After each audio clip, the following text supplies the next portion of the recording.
Hello po, good morning po. Ay, napakasaya ko po ngayong umaga. I-share ko po sa inyo yung ating mga native pigs. Ayun po, umanak na rin po yung isa. Ayun. Bali umuwi po tayo sa bahay kagabi. At kagabi po ito umanak, kagabi pong madaling araw. Yan po yung bago nating panganak na native. Ito po yung magaganda at cute na kanilang baby pig. 6 na piraso po. Ayan, 6 na piraso po yung kanyang naging biyaya sa atin. Salamat po sa Panginoon sa palaging paggabay sa atin.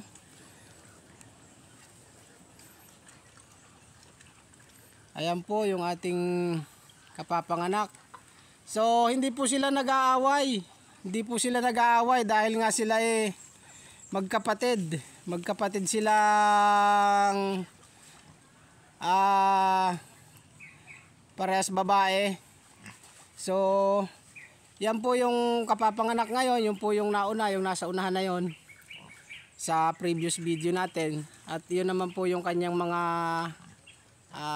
biik nandun sa gilid na yon. Ito po yung bago natin. Ayan.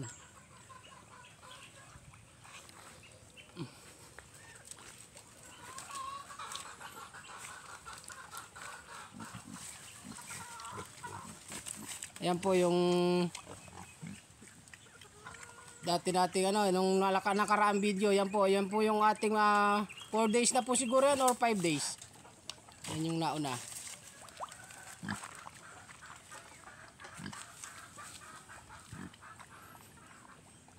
At yung barako po natin, nilagay muna natin doon sa kabila, sa loob ng bahay niya.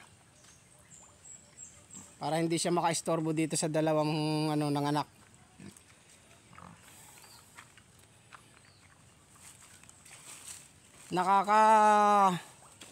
Wala ng pagod, nakakawala lahat ng stress kapag ganitong nagkakaroon ng resulta yung ating pinaghihirapan.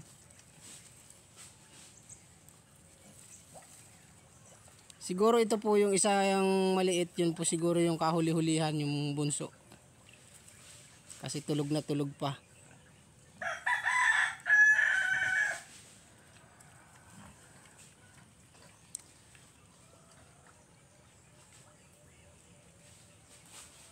So, ayan po. At napakarami pong salamat sa Panginoon.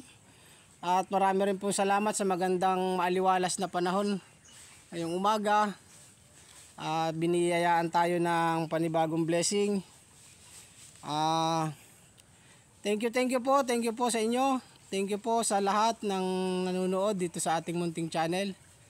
At God bless po. Good luck and happy farming po sa ating lahat. Thank you po.